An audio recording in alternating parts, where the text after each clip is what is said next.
¿qué tal chicos? Buenos días. Bueno, vamos a continuar con la lectura de Gálatas. Lo habíamos dejado en el capítulo 3, entonces, bueno, mi idea, porque al final capítulo 3 y capítulo 4, aunque es verdad que ahora ya toda la parte de Gálatas, digamos que como que nos reincide en muchos casos sobre el tema de la salvación por gracia, no por obras. A lo mejor es un poquito más breve, no lo sé, no sé si haré entonces 3, 4 y en otro vídeo 5 y 6, o bien grabarlo todo del tirón y que se quede en un solo vídeo, pero bueno, en el caso de que ya me superara una hora por cada dos puntos, supongo que entonces sí lo dividiría, ¿no? Pero bueno, vamos a ir viéndolo. Esta lectura la estuvimos haciendo... Me parece que Gálatas la empezamos a hacer. Juan sé que la hicimos en la Reina Valera del 60 y me dejé la nueva traducción viviente por si acaso ahí para que, porque luego sí que encontramos el término parusía en ese final del segundo punto, del segundo capítulo, pero me parece que Gálatas ya la habíamos empezado con la nueva traducción viviente. Entonces me voy a dejar aquí la Reina Valera del 60 también para, al ser una lectura, pues ir tomando a lo mejor algún versículo y decirlo tal y como nos lo dice aquí. Y por otro lado voy a dejarme también la Biblia textual, que esta es la que he recibido hace ya, pues bueno, poquitos días, ya he estado ojeando un poquito y bueno, pues en caso de que nos entregue alguna clave un poquito diferente en cuanto a la traducción, pues bueno, la vamos a tener aquí por aprovecharla también. Entonces, yo en su momento ya compartí la aplicación Eastword.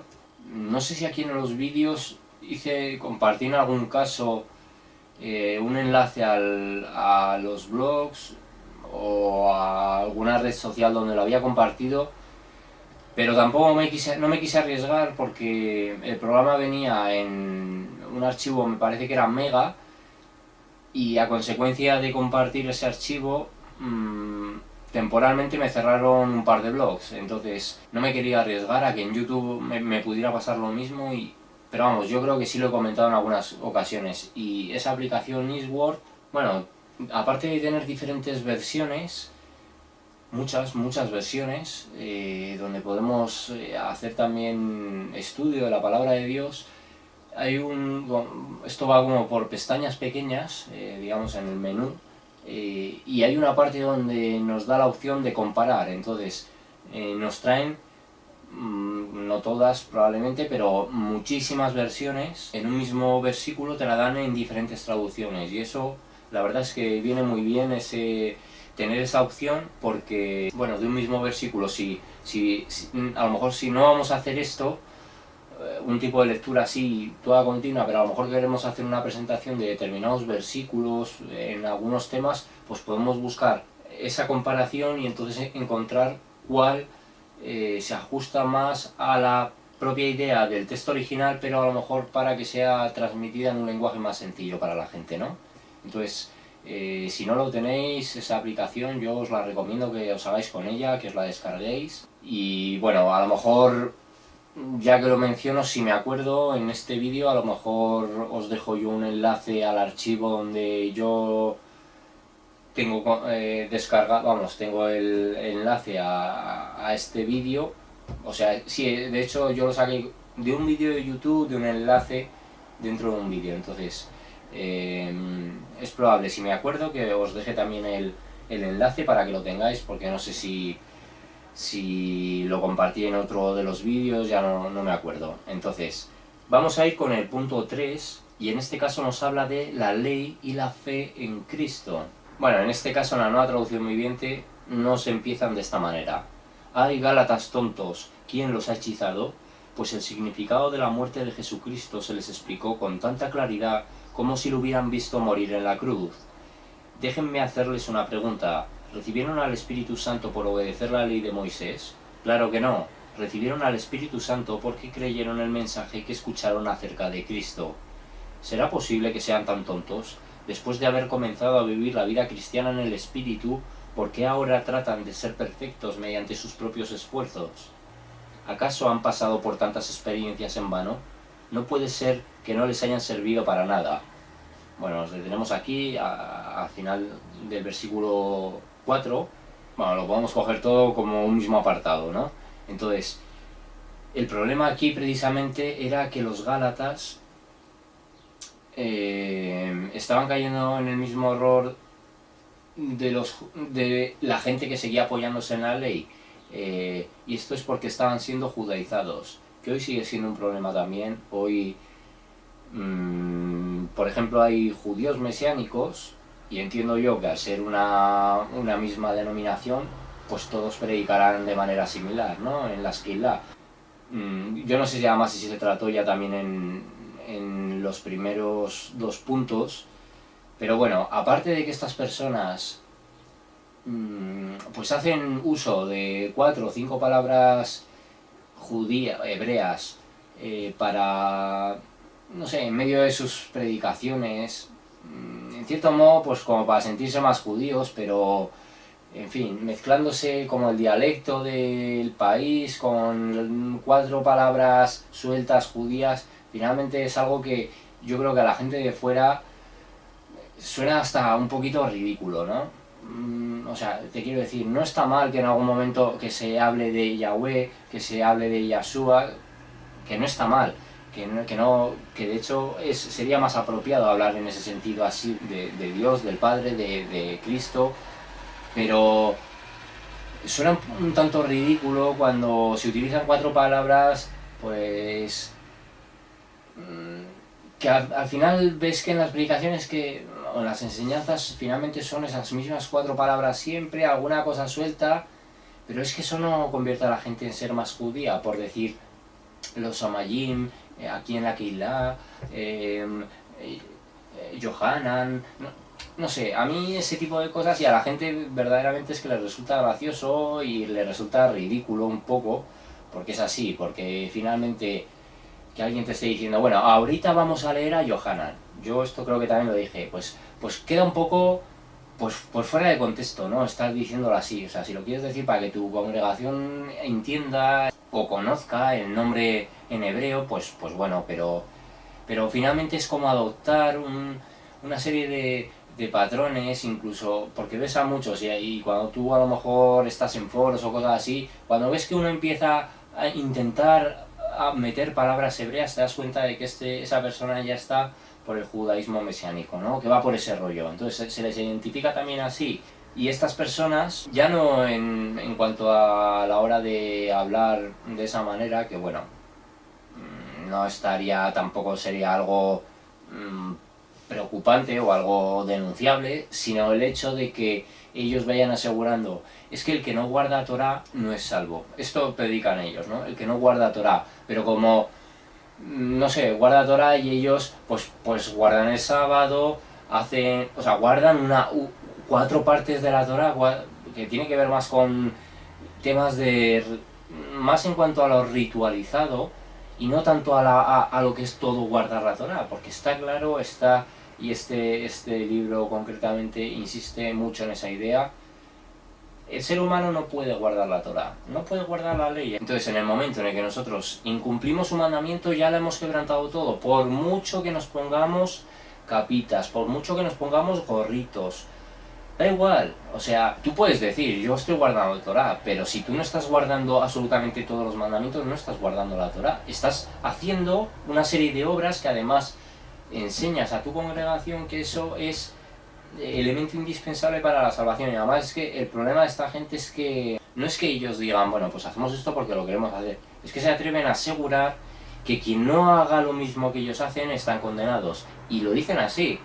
No son salvos, hablan así, no son salvos los que no hacen esto, no son salvos. Pues bueno, evidentemente esas personas están emitiendo condena en el sentido además de transgredir el pacto de la gracia, porque no es porque tú hagas, o sea, no hay nada que nosotros podamos hacer para ganar la salvación. Es que en el momento en el que transgredimos ese concepto, en el que no entendemos que esto se habló en el vídeo sobre el arrebatamiento, yo os invito a verlo, No solo porque también se tocan estos temas, sino bueno, porque es una presentación que creo que ayuda también a contrarrestar muchos de los engaños que hay en ese sentido doctrinal, pero bueno, no nos vamos por ese punto. Pero ahí se habló que en el momento en el que nosotros estamos recibiendo un regalo, nosotros no tenemos ningún tipo de decisión sobre esa recepción, ¿no? O sea, como no hay nada que nosotros podamos hacer para poderlo ganar, tampoco hay nada que nosotros vayamos a poder hacer que nos haga perderlo. Finalmente es que es un regalo, es que hay que entenderlo que es así, es un regalo, y un regalo depende de quién lo da, no de quién lo recibe. Entonces, no hay que transgredir precisamente el significado de esto, porque una cosa es no engañar a la gente diciéndole es que si no guardas Torah, es que si no haces esto, si no haces lo otro, no eres salvo, no eres salvo. Eso es lo que estos dicen, estos judaizantes. Porque es una cuestión de no hay que guardar la ley, porque no se puede guardar la ley en el sentido de que el humano no está capacitado a respetarla. Pero es que eso no sirve para decir, vale, entonces como somos de la gracia, entonces no atendemos al Antiguo Testamento. O sea, nada de lo que Dios determinó es importante, ni siquiera tenemos que atender. Entonces, ¿qué puedo? Puedo robar, puedo matar, puedo mentir, porque estoy en la gracia, soy salvo, y entonces no eres salvo, no estás en la gracia tampoco. O sea, una cosa son las obras de la ley, las obras que incluyen la ley, otra cosa son la ley moral. Es que es algo que ya se dijo también, no sé si ha sido también en esta lectura o ha sido en vídeos anteriores, pero es muy claro, los mandamientos de Dios son eternos. Entonces, una cosa es que el humano no pueda cumplirlos, no pueda respetar absolutamente todos los mandamientos y por eso necesite de la misericordia de Dios, y otra cosa es decir, por la misericordia de Dios tengo licencia para pecar. Es diferente, no tiene nada que ver. Y hay mucha gente que desprecia el Antiguo Testamento, o sea, como que dicen, no hace falta, no es necesario hablar de él, no es necesario estudiarlo, no es necesario tenerlo en cuenta. No, señor, es tan necesario como el Nuevo Testamento. Para entender el Nuevo tenemos que acudir al Antiguo. Lo que no podemos hacer es al hecho de la gracia, es que es muy distinto también, o sea, entender el pacto de la gracia y que se diga antiguo pacto que finalmente era lo que estaba preparando el camino a Jesús y al pacto de la gracia. Lo que no se puede decir es pues es antiguo, es que es antiguo y entonces ya no hace falta, porque la misma palabra nos dice nuevo pacto. Pero estamos hablando de lo básico, o sea, de lo básico en cuanto a la salvación. Pero no tiene nada que ver con el hecho de entonces, pues, tomarte la libertad de asumir una actitud, pues que verdaderamente no es que falte el respeto con el antiguo pacto, sino que falta el respeto con Dios, ¿no? Entonces, tan errado es el estar asegurando, es que el que no hace esto o esto o esto no es salvo, porque entonces estás incluyendo obras para la salvación, como decir, como soy salvo puedo hacer esto y esto, no, ¿vale? No es lo mismo exigir hacer una acción como permitirte el lujo de hacer cualquier cosa. O sea, tan malo es una cosa como la otra. El término medio es donde está, en este caso, la virtud. Sé que estoy bajo el pacto de la gracia y todo el Antiguo Testamento me hace entender que tengo que tratar de respetar al máximo la ley de Dios, porque por su amor y por su misericordia me ha salvado y por lo tanto yo quiero agradarlo. Esa es la lectura. No es yo tengo que hacer porque si no, no soy salvo, o yo puedo hacer porque soy salvo. No, es si soy salvo, si soy parte de la gracia, entonces tengo que conocer la voluntad de Dios y trabajar y pelear por agradarle a Él. Esa es la lectura. Y ahí están las dos vertientes hoy en el ámbito religioso. Se están dando las dos. Que tanto unos tiran por el sumar obras ellos para ser salvos, entre los que se incluyen los católicos, como pues toda esa gente que convierten en libertinaje la gracia de nuestro Dios y niegan a Dios, el único soberano, y a nuestro Señor Jesucristo. Esto es algo que nos dice, me parece que es segunda de Pedro, no lo vamos a buscar, pero lo dice así: convierten en libertinaje la gracia de Dios, es decir, se permiten licencias por el hecho de hacer una lectura opuesta a lo que hacen los judaizantes, que es tienes que sumar obras, sino que ellos dicen, puedes hacer lo que quieras porque eres parte de la gracia. Entonces están las dos vertientes hoy, y la sana doctrina está en el medio de las dos. Ahí está la sana doctrina. Entonces donde estemos, en cualquiera de los polos que estemos, estamos en un error, ¿vale? Entonces en este caso aquí, a los Gálatas justamente les está diciendo eso, les está diciendo que a ellos se les explicó la muerte de Cristo con toda claridad y lo que eso suponía, el hecho de morir en la cruz. Entonces Pablo les pregunta, ¿recibieron al Espíritu Santo por obedecer la ley de Moisés? Y no, dice claro que no, lo recibieron porque creyeron el mensaje que escucharon acerca de Cristo. Entonces, se recibe precisamente el Espíritu Santo por la fe en Jesús, no porque tú hagas más obras, no es porque tú hagas, porque finalmente, si una persona no tiene fe en Cristo, ¿para qué Dios le va a entregar el Espíritu Santo, no? ¿Para qué?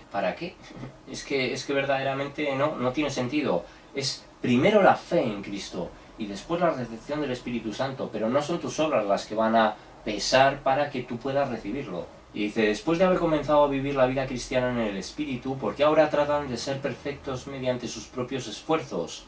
¿Acaso han pasado por tantas experiencias en vano? No puede ser que no les hayan servido para nada.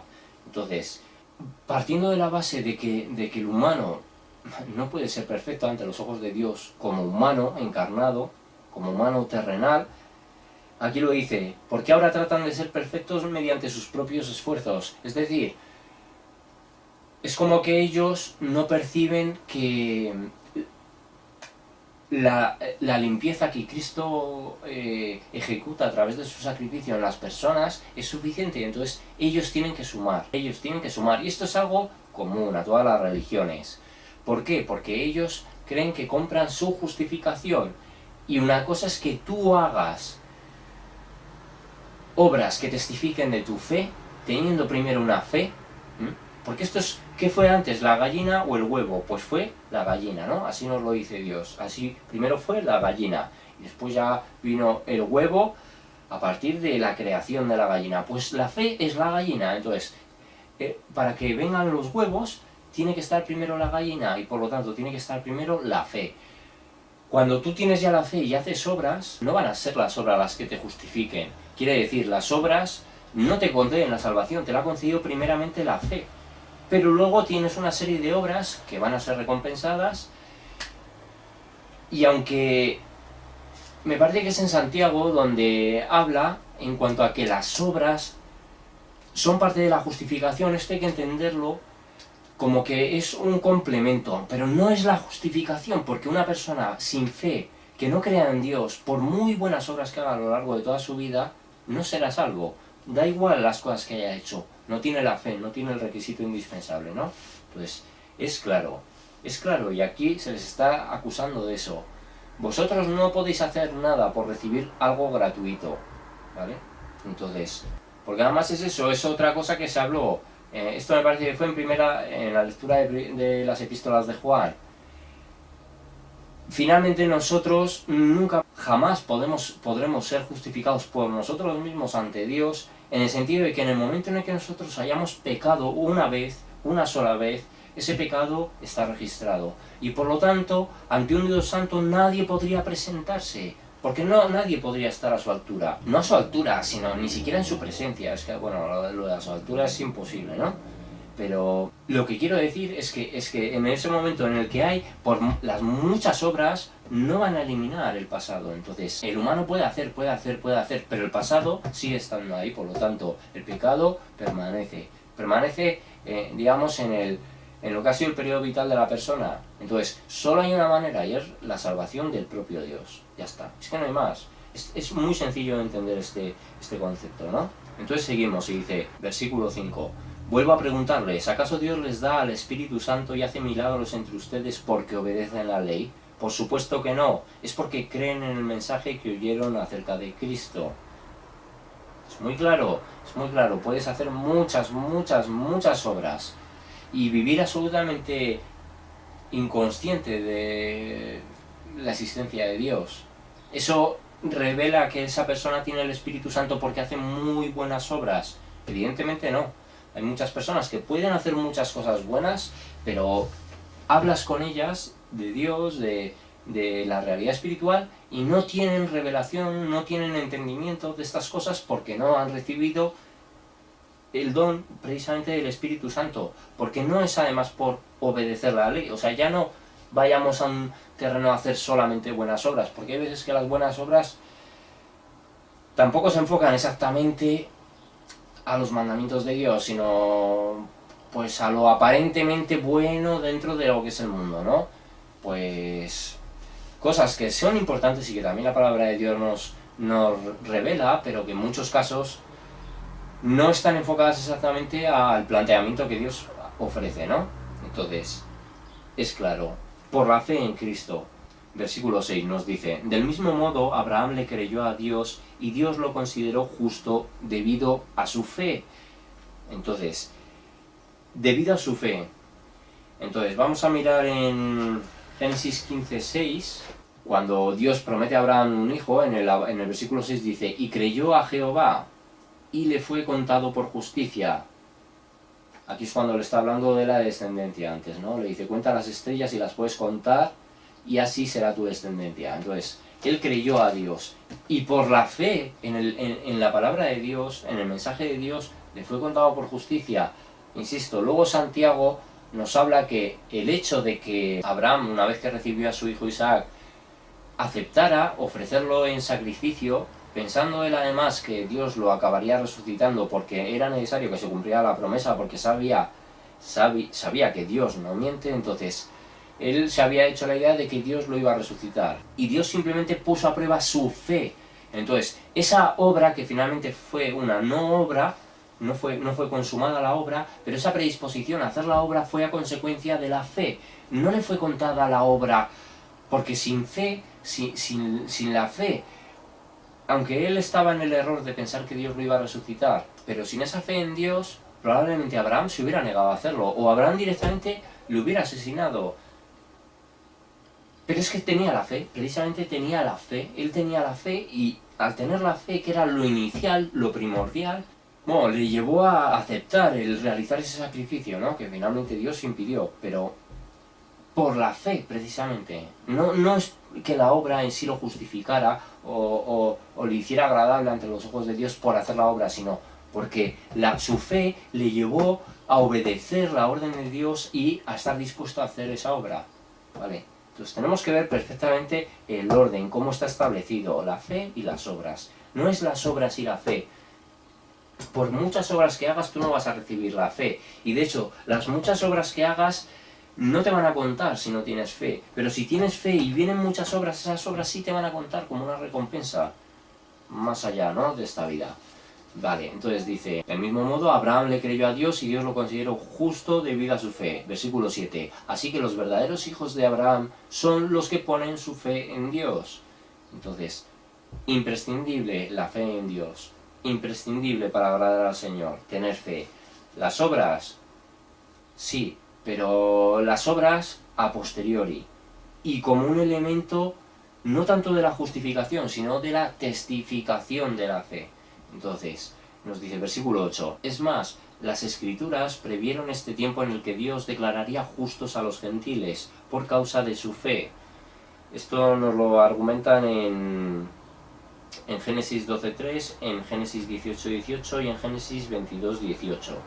Dios verdaderamente desde el principio lo anunció que serían benditas todas las naciones, o sea, no se quedaría simplemente en el pueblo judío, aunque en muchos casos dentro del pueblo judío, incluso en este tiempo, en el libro de los Hechos, pues no se aceptaba verdaderamente entre religiosos.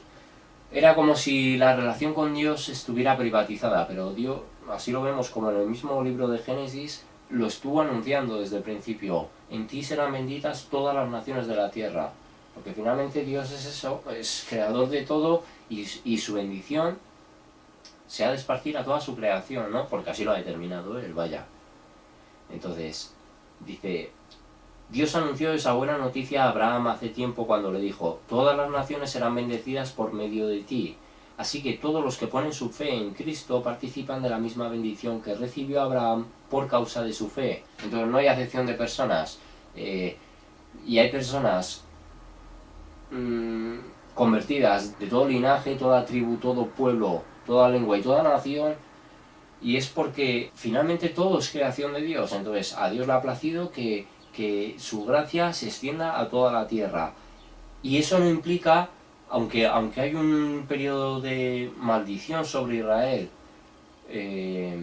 hasta que venga por segunda vez Jesús, va a haber muchos judíos que van a ser salvos antes en el arrebatamiento. O sea, hay muchos judíos que hoy aceptan al Mesías, y por lo tanto ellos tienen lo imprescindible, que es la fe en Cristo. Es así, o sea, es que Dios ha podido establecer una ceguera espiritual sobre el pueblo de Israel, pero sobre todos aquellos en los que eso no haya recaído, incluso porque venga por generaciones pasadas que han creído en el Mesías, que han creído en el mensaje de la cruz, pues todas esas personas son parte del pueblo elegido de Dios, son personas que se irán en el arrebatamiento. O sea, no se puede decir. Hay gente que a lo mejor, en cuanto a qué postura doctrinal, que defiendes, que no, cuando se habla de Israel, de que Israel se queda aquí, de que Israel tiene que pasar, se está hablando del pueblo en general, pero eso no implica que en el arrebatamiento vaya a haber muchísimos judíos que se vayan. Evidentemente va a ser así, todos los que crean, todos los que tengan fe en Jesús. Entonces nos dice, versículo 10: sin embargo, los que dependen de la ley para hacerse justos ante Dios están bajo la maldición de Dios, porque las Escrituras dicen: maldito es todo el que no cumple ni obedece cada uno de los mandatos que están escritos en el libro de la ley de Dios. Entonces, esto en este caso nos lo dicen en Deuteronomio 27-26, y está claro, es una idea además muy clara. Si infringimos un solo punto, somos responsables de toda la ley. Por lo tanto, el humano no puede, o sea, es que no puede cumplir la ley. Es que es el motivo por el que el humano necesariamente requiere de una salvación externa a él mismo. Porque da igual cuánto tú hagas, por decir, quiero limpiar, quiero limpiar de mí este pasado. El pasado no se puede limpiar, lo único que se puede hacer es levantarse y mirar hacia adelante, pero el pasado está. Entonces, para que alguien borre ese pasado, aunque tú en un momento dado te engañes a creer que vas a andar en la perfección, porque no lo vas a poder hacer,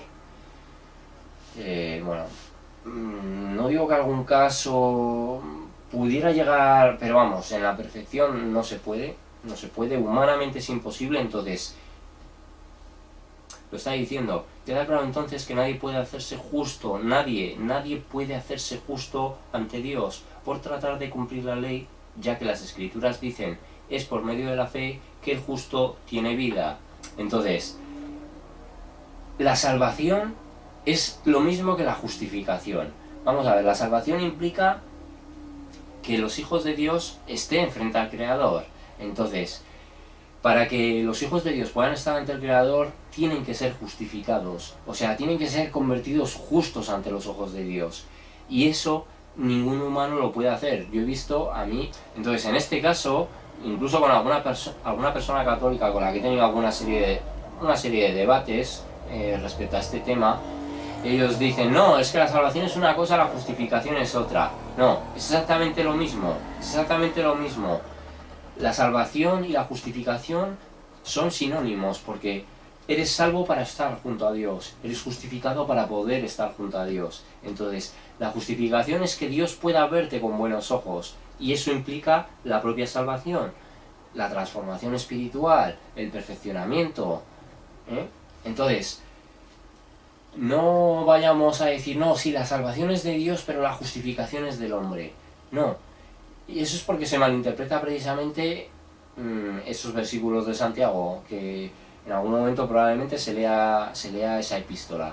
Pero es exactamente lo mismo, y además aquí nos lo está diciendo. Queda claro entonces que nadie puede hacerse justo ante Dios, ser justificado, es claro, ¿no?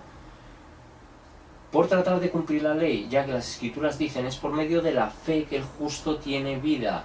O sea, no somos justos nosotros por nuestras obras, no somos justos nosotros por nuestro hacer, somos justos para Dios por nuestra fe, por el regalo que primeramente Él nos hace. Finalmente es, digamos, el regalo de la salvación se inicia con la entrega del don de la fe, ¿vale? Pero sigue siendo todo un regalo de Dios. Y dice, el camino de la fe, versículo 12, el camino de la fe es muy diferente del camino de la ley, que dice, es mediante la obediencia a la ley que una persona tiene vida. Entonces, por eso era maldición. No es que fuera una maldición en sí por Dios, sino que representa una maldición para nuestra naturaleza pecaminosa. ¿Por qué? Porque como el humano no está capacitado a cumplirla, y en el momento en el que infringe un mandamiento se hace responsable de todos, está bajo maldición. Pero es por eso. Pero no es porque la ley sea injusta, no es porque la ley sea demasiado difícil, sino porque es demasiado perfecta. Es por eso, es porque Dios es perfecto, entonces su ley ha de ser igualmente perfecta en el sentido de... Y estamos hablando de la ley moral, tenemos que entender eso, la ley moral. Y es algo que hace, es algo que de lo que nos está hablando, la obediencia de la ley. Es por lo que una persona tiene vida. Por eso era un camino de condenación, porque el humano, en el momento en el que cayó, si no hubiera incurrido en pecado, el humano hubiera conocido la ley, pero el humano hubiera podido, sin la intromisión del pecado, hubiera podido respetarla. Pero no es así en el momento en el que ha incurrido en el pecado, ¿no? Venga, seguimos. Versículo 13 nos dice, pero Cristo nos ha rescatado de la maldición dictada en la ley. Cuando fue colgado en la cruz cargó sobre sí la maldición de nuestras fechorías, pues está escrito, maldito todo el que es colgado en un madero. Esto nos lo dicen en Deuteronomio 21-23. Y Cristo, siendo santo, precisamente se tuvo que hacer maldición para poder cargar con nuestros pecados, ¿no? Bueno, pues ahí está.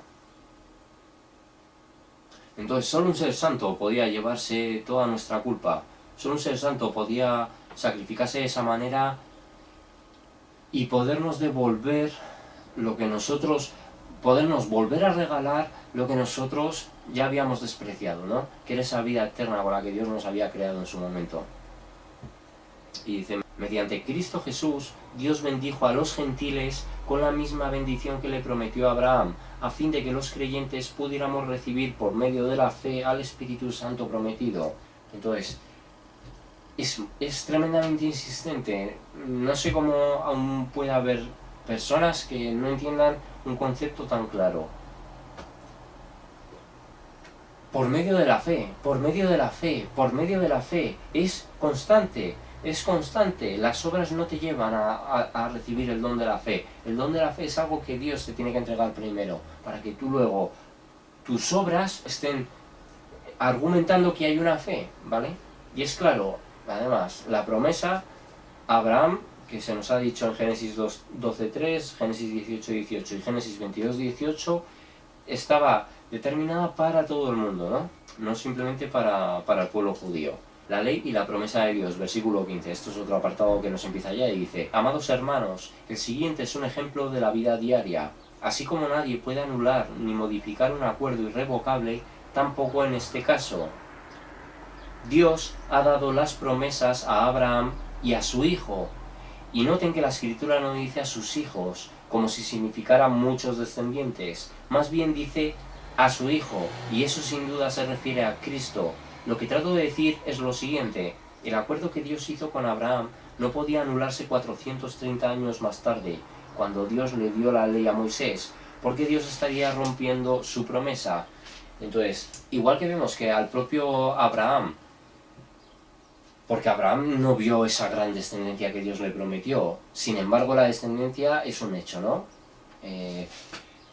Pero en ese caso, también cuando le está diciendo, cuando le está hablando de esa gran descendencia y le habla de ese hijo, aunque él pudiera enfocarlo a que era respecto a su hijo Isaac, era en Cristo, que es donde se produce el regalo de la vida eterna, ¿no?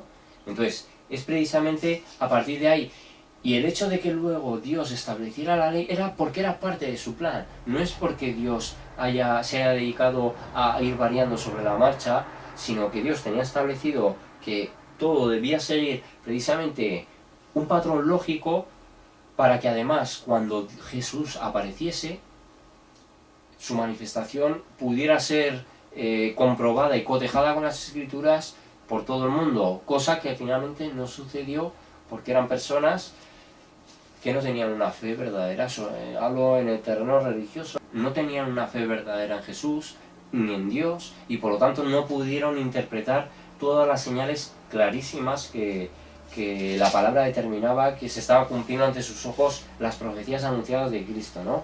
Entonces dice, pues si fuera posible recibir la herencia por cumplir la ley, entonces esa herencia ya no sería el resultado de aceptar la promesa de Dios.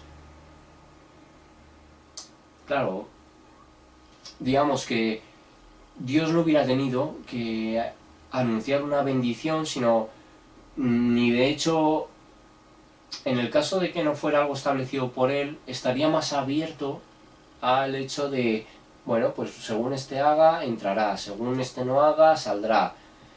Pero Él lo tenía claro y determinado, entonces podía anunciar perfectamente cómo iban a ser las cosas, no iba a estar sujeto al supuesto libre albedrío que el humano tiene, ¿no? Entonces dice, pues si fuera posible recibir la herencia por cumplir la ley, entonces esa herencia ya no sería el resultado de aceptar la promesa de Dios, pero Dios por su gracia se la concedió a Abraham mediante una promesa. Por eso no está sujeto finalmente a nada que el humano pueda hacer, está sujeto a la promesa de Dios, a la determinación de Dios y a la soberanía y a la voluntad del Creador, a nada más. Versículo 19, entonces ¿para qué se entregó la ley? Fue añadida a la promesa para mostrarle a la gente sus pecados, pero la intención era que la ley durara solo hasta la llegada del Hijo prometido. Por medio de ángeles Dios entregó su ley a Moisés, quien hizo de mediador entre Dios y el pueblo. Ahora bien, un mediador es de ayuda, si dos o más partes tienen que llegar a un acuerdo, pero Dios, que es uno solo, no usó ningún mediador cuando le dio la promesa a Abraham. Entonces, en el momento en el que Moisés estaba transmitiendo la ley también al pueblo, él ya estaba mediando entre el Dios vivo y el pueblo de Israel. Porque además el pueblo en ese caso ya estaba endurecido también, o sea, no tenían verdadera fe, trataron de conspirar contra Moisés, se rebelaron contra Dios en muchas ocasiones, lo desobedecieron, tenían pruebas manifiestas de su poder, entonces Dios en cierto modo ya había tomado también distancia con ellos, no tanto por decisión de Dios, un poco, sí, en cierto modo, pero también más a causa de la propia desobediencia del pueblo, de negarlo continuamente, de ignorar todas las señales que tenía ante sus ojos. Israel siempre demanda señales. Entonces, ante eso, a diferencia de lo que pasaba con Abraham, Moisés ya sí se ponía como intercesor, o sea, como un mediador, porque además en varias ocasiones Moisés rogó por misericordia para el pueblo, ¿no? Bueno, él mediaba tanto por el pueblo como precisamente por el nombre de Dios, ¿no?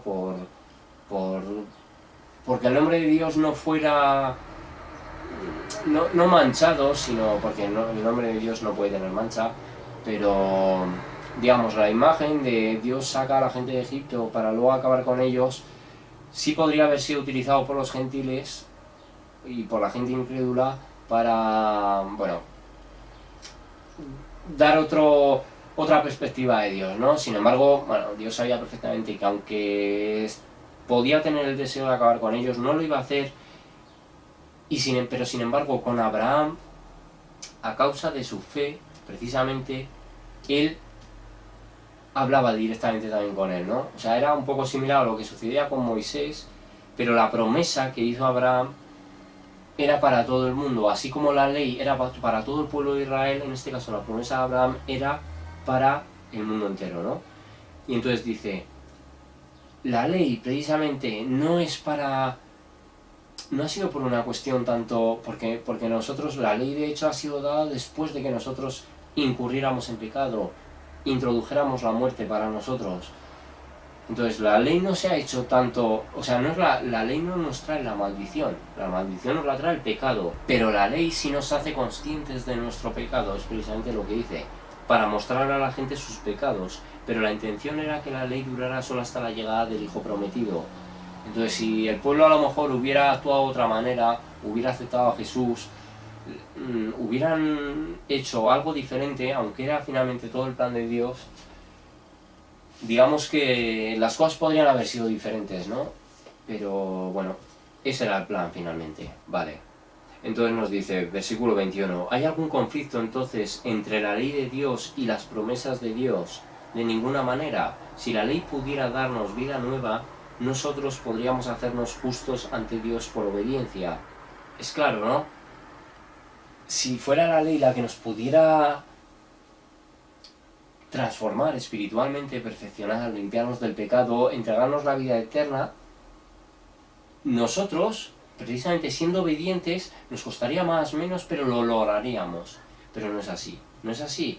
Y nos dice, las Escrituras declaran, seguimos, versículo 22, pero las Escrituras declaran que todos somos prisioneros del pecado, así que recibimos la promesa de libertad que Dios hizo únicamente por creer en Cristo Jesús, por creer en Jesucristo. Pero las Escrituras declaran que todos somos prisioneros del pecado, así que recibimos la promesa de libertad que Dios hizo únicamente por creer en Jesucristo. Entonces, es que es una idea muy reincidente en todo Gálatas, y es muy claro, no hay obra que pueda limpiar el pasado, y además lo está diciendo. Todos somos prisioneros del pecado, todos. ¿Por qué? Porque cometemos un pecado, somos prisioneros. ¿Nuestras buenas obras limpian el pecado pasado? De ninguna manera. Vale, únicamente la fe en Cristo, ¿no?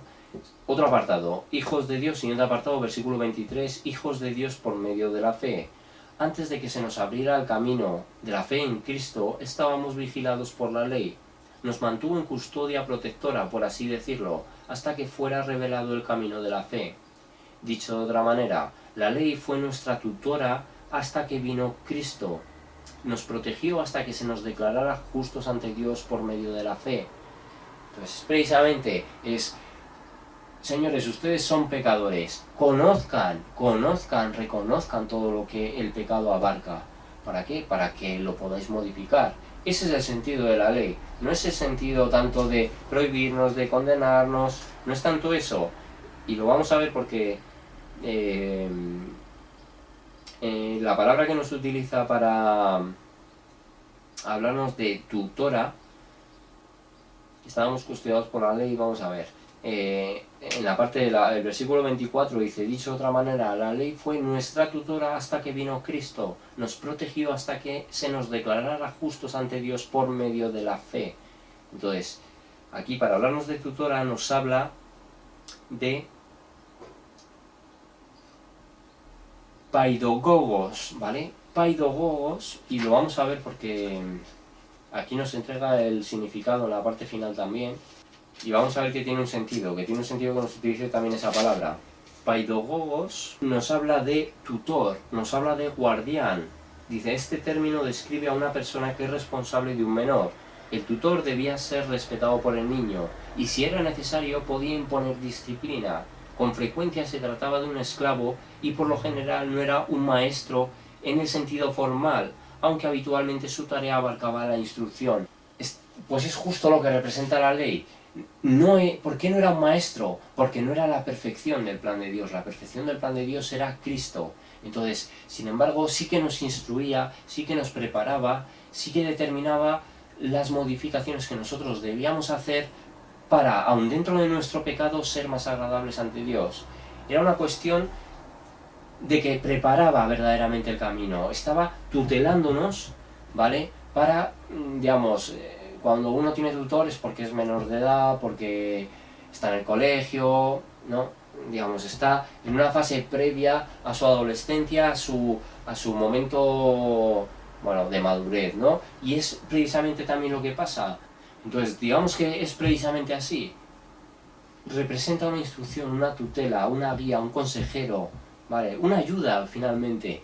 Es extraño que las personas hablen de esa manera precisamente del Antiguo Testamento o rechacen la palabra de Dios cuando lo que el Señor nos está entregando con ella es ayuda, Y de hecho, la palabra tutora nos hablaba en este caso de paidogogos, pero luego en el final del versículo 25 que dice: y ahora que ha llegado el camino de la fe, ya no necesitamos que la ley sea nuestra tutora. Nuevamente paidogogos. Entonces, justo lo que nos está diciendo, aunque ejerce de tutor, aunque ejerce de instructor, la ley no es la obra maestra, ¿vale? No es el plan maestro de Dios. O sea, no ejerce como lo más elevado, ¿no? En ese sentido, lo tenemos que llevar en ese caso a esta interpretación. El plan elevado de Dios estaba determinado para que fuera cumplido en Jesús. Y dice, versículo 26, pues todos ustedes son hijos de Dios por la fe en Cristo Jesús. Y todos los que fueron unidos a Cristo en el bautismo se han puesto a Cristo como si fueran ropa nueva. Ya no hay judío ni gentil, esclavo ni libre, hombre ni mujer, porque todos son uno en Cristo Jesús. Y ahora que pertenecen a Cristo, son verdaderos hijos de Abraham, son sus herederos, y la promesa de Dios a Abraham les pertenece a ustedes. Estamos viendo una profecía cumplida miles de años atrás, ¿no? Hoy se está viendo cumplida, hoy se está viendo como hay personas de cualquier raza, incluso de personas que han pertenecido a cualquier religión, que están entregadas a Dios, al Dios vivo. Hay un poder detrás, y es el poder del Espíritu Santo que concede la verdadera revelación y la conversión al camino de Dios, no a la religión, sino al camino de Dios. Entonces, ese poder de convocatoria que tiene Jesús en todo el mundo, no se puede ver a la sugestión. Entonces, solo eso, solo el hecho de encontrar testimonios de conversión a lo largo de todo el mundo, a lo largo de toda la historia desde el momento en que Jesús se encarnó en la tierra, bueno, pues es testimonio de que es Dios mismo, vivo actuando, ¿no? Ejerciendo. Entonces, pues querer ignorar esas evidencias no nos ayuda en nada a las personas, pero bueno, finalmente es la decisión de cada uno, ¿no? No creerlo cuando es evidente, porque esto, no sé si se dijo también en el primer vídeo, pero en la epístola, en el libro de Hechos, cuando querían los judíos deshacer el movimiento cristiano, me parece que fue Gamaliel el que dio el consejo de que los dejaran actuar, porque si el movimiento había surgido desde los hombres, se desvanecería, más aún con el hecho de haber eliminado al líder, ¿no? Entonces, finalmente esos grupos se disgregaban. Gamaliel daba varios ejemplos de otros grupos que se habían formado socialmente, pero que una vez quitado de en medio, el líder de esa revolución, el movimiento finalmente se disgregaba.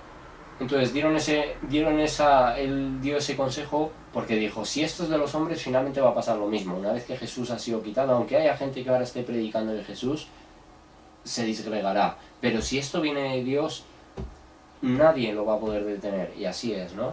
2000 años después, así continúa. Que cada año más y más y más gente se convierta a Dios y a Jesús. Vale, bueno, y ya que he dicho a Dios y a Jesús, lo voy a decir porque la otra vez, incluso creo que fue en este vídeo, con el inicio de la carta, porque con el inicio de la epístola, cuando nos decían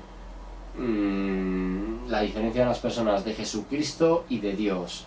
Y entonces hubo un momento donde comenté que era en Colosenses el hecho donde quedaba excesivamente claro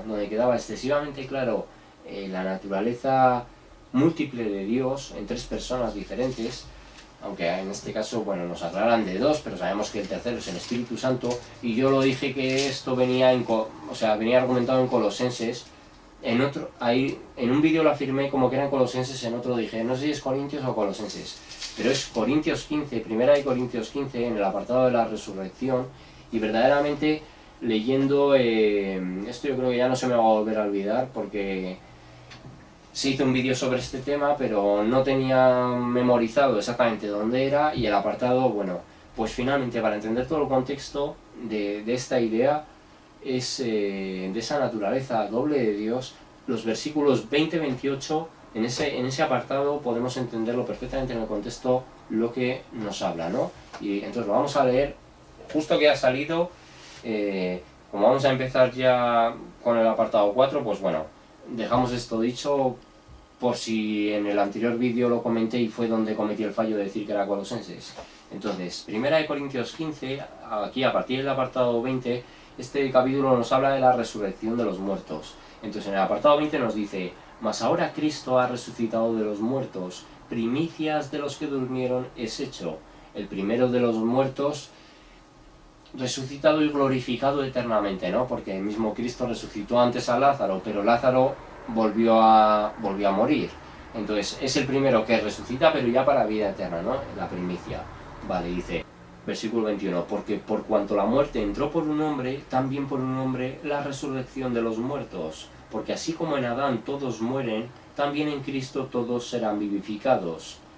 Versículo 23, pero cada uno en su debido orden. Cristo, las primicias, luego los que son de Cristo en su venida. Entonces aquí vemos que además nos dice en el versículo 23, pero cada uno en su debido orden. Y nos da 2 puntos, signo de puntuación, ¿no?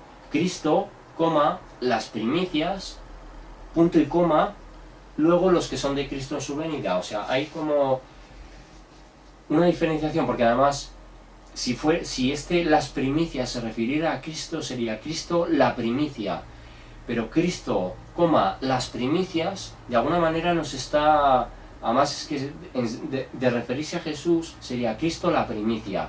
Una misma idea, no tendría que tener una división, un signo de puntuación, ¿no?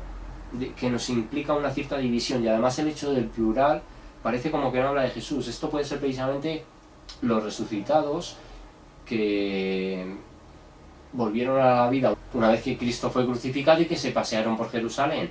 Entonces esas pueden ser las primicias que ya fueron entregadas al Padre, ¿no? Porque nos dice Cristo las primicias, porque fue también como un mismo evento, o sea, en el momento en el que Cristo se fue, llevaría esas primicias a Dios, ¿no? Y luego ya viene los que son de Cristo en su venida, los arrebatados, es de lo que nos está hablando. Entonces nos dice, versículo 22, seguimos, versículo 24, dice, luego el fin, cuando entregue, y aquí luego el fin nos habla de totelos, pero no es un totelos, o sea, esto ya nos está hablando del fin del mundo. Bueno, lo vamos a leer para entender el contexto. Dice, luego el fin, cuando entregue el reino al Dios y Padre, cuando haya suprimido todo dominio, toda autoridad y toda potencia. Nos está hablando también de todos los enemigos de Dios, y esto vamos a ver que se produce tras el milenio de Cristo, una vez que sucede el juicio ante el gran trono blanco. No es al final de la gran tribulación, sino pasado el milenio, ¿no? Y nos dice, porque preciso es que Él reine, aquí nos está hablando de Jesús, porque preciso es que Él reine hasta que haya puesto a todos sus enemigos debajo de sus pies. Aquí nos da la palabra clave, sus enemigos debajo de sus pies. Y vamos a ver que precisamente nos habla de ese juicio ante el gran trono blanco, y dice, y el postrer enemigo que será destruido es la muerte. Eso sucede al final del juicio ante el gran trono blanco. Es lo último que nos dice prácticamente en el capítulo 20-21, más o menos, donde el infierno y la muerte misma es echada al lago de fuego, ¿no? Y nos dice, versículo 14 del capítulo 20 dice, y la muerte y el Hades fueron lanzados al lago de fuego. Esta es la muerte segunda, y el que no se halló inscrito en el libro de la vida fue lanzado al lago de fuego. O sea, esto nos está hablando justo antes de cielo nuevo y tierra nueva. Entonces, una vez que ha ocurrido el milenio y viene el juicio ante el gran trono blanco, ¿no? Nos habla de ese reinado de Jesús, y nos dice, y el postrer enemigo que será destruido es la muerte. Versículo 27 y 28 es ahora donde nos va a dar esa clave que nos diferencia perfectamente a las personas dentro de la naturaleza de Dios. Dice, porque todas las cosas las sujetó debajo de sus pies.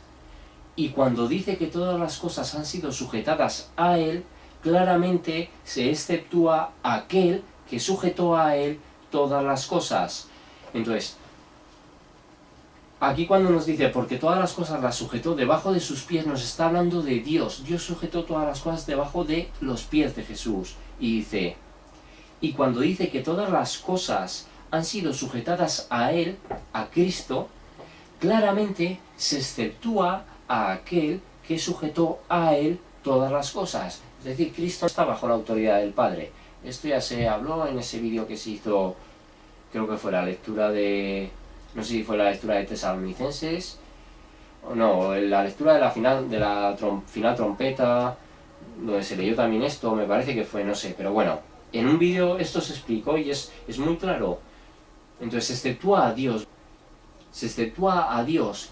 O sea, el Padre no está bajo la autoridad de Cristo, ¿no? Cristo se somete a la autoridad del Padre y nos dice en el versículo 28, pero luego que todas las cosas le estén sujetas, entonces, una vez que Cristo haya deshecho hasta el último enemigo, que es la muerte y el Hades, que son lanzados al lago de fuego, entonces también el Hijo mismo se sujetará al que le sujetó a él todas las cosas, para que Dios sea todo en todos. Es decir, Cristo finalmente y después del milenio se sujeta al Padre. O sea, Jesús mismo tiene un Dios, tiene a Dios, Él es Dios, pero tiene a Dios, tiene un Dios por encima de Él, que es el Padre, ¿vale? Es muy claro. Es como Jesús es a los humanos, Dios es a Jesús, pero igualmente Dios y Jesús es a los humanos, ¿vale? Es un concepto, bueno, en cierto modo puede resultar algo complicado, pero es muy claro, se nos está diciendo, porque si todo fuera uno mismo, esto no tendría ningún sentido. Cómo Jesús se somete a sí mismo, cómo Jesús se sujeta a sí mismo.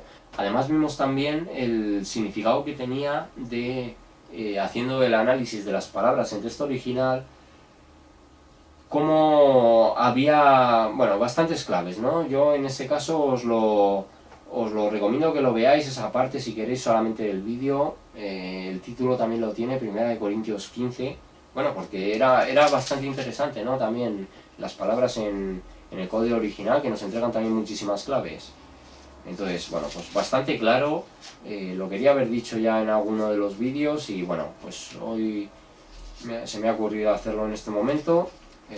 Pues ya queda dicho ahí, ¿no? Pero es que es una evidencia muy clara. No se puede hablar de solo Jesús, no se puede hablar de algo que no sea lo que la palabra nos determina, que es una única fuerza, un único Dios en tres personas diferentes manifestadas, ¿no? Vale. Bueno, la verdad es que llevamos ya una hora. Y no sé entonces si dividirlo y hacer a partir de... el próximo día a partir del 4, el 5, el 6 es que es verdad que es más cortito, capítulo 6. El 4 también es bastante largo, pero bueno. Bueno, vamos a seguir de momento un poquito. No quiero que se me alargue más, como mucho que se me quedase en 1 hora y media este vídeo, pero venga, vamos a ver. Entonces, capítulo 4 nos dice, cuando nos ha hablado antes de que son herederos, nosotros ahora somos herederos y la promesa de Dios a Abraham nos pertenece por tener fe en Cristo, ¿no? Entonces nos dice, capítulo 4, piénselo de la siguiente manera. Si un padre muere y deja una herencia a sus hijos pequeños, esos niños no están en mejor situación que los esclavos hasta que se hagan mayores de edad, aunque son los verdaderos dueños de todas las posesiones de su padre. Tienen que obedecer a sus tutores hasta que cumplan la edad establecida por su padre. Eso mismo sucedía con nosotros antes de que viniera Cristo. Éramos como niños, éramos esclavos de los principios espirituales básicos de este mundo. Entonces, cuando alguien a lo mejor además no entiende el tema de la gracia, demuestra que espiritualmente sigue siendo bebé. ¿Por qué? Porque se queda en lo básico, en la enseñanza inicial, en que tú sí puedes conseguir algo respecto a la salvación, en que tú eres responsable de tu justificación. Entonces, nos enseñaba la ley. El nuevo pacto nos enseña que es imposible que el humano siga la ley. La ley también nos da la idea de que en el momento en que nosotros no somos perfectos ante la ley, somos responsables de infringir toda la ley. Entonces, simplemente era una manera de irnos preparando el camino, ¿no? Porque además, en el momento en el que tú tienes una serie de mandamientos, te va a resultar más sencillo, una vez que tú recibes el don de la fe, someterte a esos mandamientos que ya conoces a lo mejor de antemano, ¿no? Cuando conocemos la palabra, cuando analizamos toda la palabra en conjunto, digamos, es un todo. Pero como Dios sí lo ha ido dando fragmentado a la humanidad, en procesos, al pueblo judío básicamente, aunque luego se ha expandido al resto del mundo, pero el hecho de que las personas estuvieran en conocimiento de la ley hacía que una vez que recibieran el pacto de la gracia, el cumplimiento o la obediencia a la ley fuera más sencilla, ¿vale? Porque ya no había ese peso tan grande de pensar que ellos, por ellos y a través de ellos, ¿no? Sino que era, comprendiendo que es el regalo, entonces lo que antes era más un requisito para tratar de buscar la justificación, ahora es un deleite en el buscar obedecer por agradecimiento y en amor a Dios, ¿no? En demostración al amor de Dios. Entonces nos dice, éramos como niños, éramos esclavos de los principios espirituales básicos de este mundo.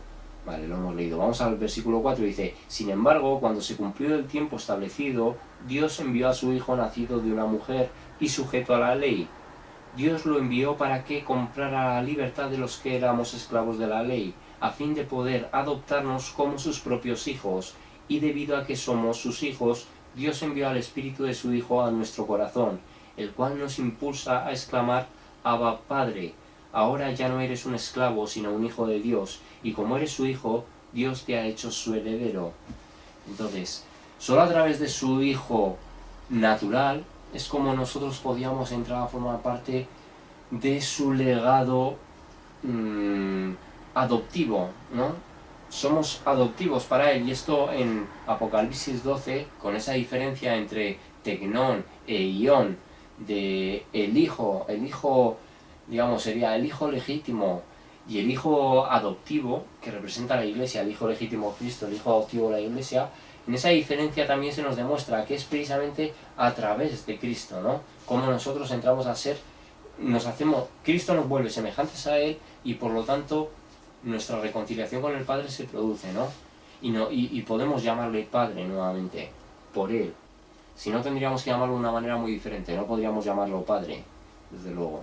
Bueno, entonces, yo pensaba que lo mismo, que iba a ser posible que hiciéramos 2 capítulos, pero es verdad que este ha sido un poquito más largo, capítulo 3, y es que ya veo que llevamos 1 hora, entonces luego vamos a retomarlo a partir del capítulo 4, quizá a partir de preocupación de Pablo por los Gálatas, este apartado ya, y a lo mejor luego viene más seguido y se puede hacer los últimos 3 juntos, 4, 5 y 6. Pero bueno, sí lo vamos a dejar hoy aquí y ya lo retomamos con al menos con los 2 siguientes. Pero bueno, vemos que esto es continuamente reincidir en el tema. Es que no es tanto estar dando claves de Gálatas, que evidentemente tiene muchas y bueno, nos entrega mucha información, pero como vemos es continuamente reincidir, y es por una cuestión precisamente de eso, por lo que hago la lectura, para que la propia palabra, no tanto por lo que yo pueda decir de este texto, sino por lo que la propia palabra vemos que es continuamente reincidir en la misma idea. Es por fe y no por obras, siempre es así, ¿no? Entonces, es importante este texto, que todos lo analicemos, que todos integremos los principios básicos que nos están dando precisamente para que no seamos bebés espirituales, para que demostremos que entendemos el pacto de la gracia y demos una lectura objetiva a lo que son las obras, que representan algo que tiene que venir a posteriori de recibir el don de la fe, pero que no es algo ni que esté por delante de la fe, ni que por eso vamos a recibir ningún don más allá incluso de la fe, ni la propia fe. O sea, las cosas tienen un orden, y primero en lo referente a Dios y en la comunión con Dios, y primero es el don de la fe, después contará el resto de cosas, pero no podemos invertirlo, ¿no? No podemos invertirlo. Así que nada, lo retomamos a partir del capítulo 4, el próximo día, a ver si hacemos más seguidos. También el capítulo 4 es un poquito largo, 5 y el 6 son menos, pero bueno, es que prefiero dividirlo, que no se nos queden vídeos muy largos, que se nos queden entre 50 minutos, 1 hora más o menos, y bueno, pues lo vamos viendo poquito a poco, y continuaremos ya lo retomaremos en el capítulo 4. Así que nada chicos, nos vemos en la siguiente lectura, cuidaros, que Dios os bendiga.